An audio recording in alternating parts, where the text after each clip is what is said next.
ಈ ಒಂದು ಶೈಕ್ಷಣಿಕ ಸಾಲಿನಲ್ಲಿ 2024-25 CSCT ಎಕ್ಸಾಮಿನೇಷನ್ ಫೌಂಡೇಶನ್ ಏನು ನಮ್ಮ ಸೆಂಟ್ರಲ್ ಗೌರ್ಮೆಂಟ್ ಅವರು ಕಂಡಕ್ಟ್ ಮಾಡಿದ್ದಾರೆ, ಅದರಲ್ಲಿ ಉತ್ತಮವಾದ ರಿಸಲ್ಟ್ಸನ್ನು ಈ ಜಿಲ್ಲೆಗೆ, ಈ ಸಂಸ್ಥೆಗೆ ತಂದುಕೊಟ್ಟಂಥ ನನ್ನೆಲ್ಲ ಪ್ರೀತಿಯ ವಿದ್ಯಾರ್ಥಿಗಳಿಗೆ ಹಾರ್ದಿಕ ಅಭಿನಂದನೆಗಳನ್ನ ಸಲ್ಲಿಸ್ತಾ ಇದ್ದೀನಿ. ನಾನೆಲ್ಲ ಕಡೆ ವಿಚಾರಣೆ ಮಾಡಿದೆ. ಉಡುಪಿ ಜಿಲ್ಲೆಯಲ್ಲಿ ಅಥವಾ ಕುಂದಾಪುರ ತಾಲೂಕಿದ್ದಿರ್ಬೋದು, ಬೈಂದೂರು ತಾಲೂಕಿದ್ದಿರ್ಬೋದು, CSCT ಎಕ್ಸಾಮಿನೇಷನಲ್ಲಿ ಈ ಒಂದು ಅವಧಿಯಲ್ಲಿ ಏನು ರಿಸಲ್ಟ್ಸ್ ನಮ್ಮ ಮಕ್ಕಳು ಕೊಟ್ಟಿದ್ದಾರೆ ನೋಡಿ, ಬೇರೆ ಯಾವ ಸಂಸ್ಥೆಯಿಂದನೂ ಬಂದಿಲ್ಲ.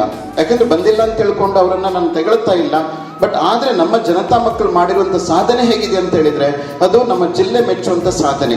ಸಾಧನೆ ಇಲ್ಲದೆ ಗೆಲುವೇ ಇಲ್ಲ, ಸಾಧಿಸಿದವನಿಗೆ ಸಾವೇ ಇಲ್ಲ, ಸಾಗರ ವಿದ್ಯೆಗೆ ಕೊನೆಯೇ ಇಲ್ಲ, ಸಾಧಕರನ್ನು ಮರೆಯೋದಿಲ್ಲ, ಕನಸ ಕಾಣೋ ಕಣ್ಣಿನಲ್ಲಿ ಶ್ರಮದ ನೆರುಳು ಸುಳಿಯೋದಿಲ್ಲ, ತಿಳಿಯಬೇಕು ಗೆಲುವ ಗುಟ್ಟು, ಗೆದ್ದರೆ ಇಲ್ಲಿ ಜೀವನ ಉಂಟು, ಸೋಲು ಗೆಲುವು ನಲಿವು ಉಳಿವು, ಬಾಳು ನಿನ್ನ ದಾರಿಲಿ, ಲೋಕ ನಿನ್ನ ಕೈಯಲ್ಲಿ, ಸತ್ಯ ನಿನ್ನ ಎದುರಲ್ಲುಂಟು, ಬಿಚ್ಚು ನಿನ್ನ ಬುದ್ಧಿ ಗಂಟು. ಯಾವತ್ತೂ ಕೂಡ ಎತ್ತರಕ್ಕೆ ಏರಿದವರನ್ನು ನೋಡಿ ನಾವು ಕೆಳಗಿದ್ರೆ ಅವನನ್ನು ನಮ್ಮ ಜಾಗಕ್ಕೆ ಎಳೆಯುವುದು ಹೇಗೆ ಅಂತ ಯೋಚನೆ ಮಾಡಬಾರದು.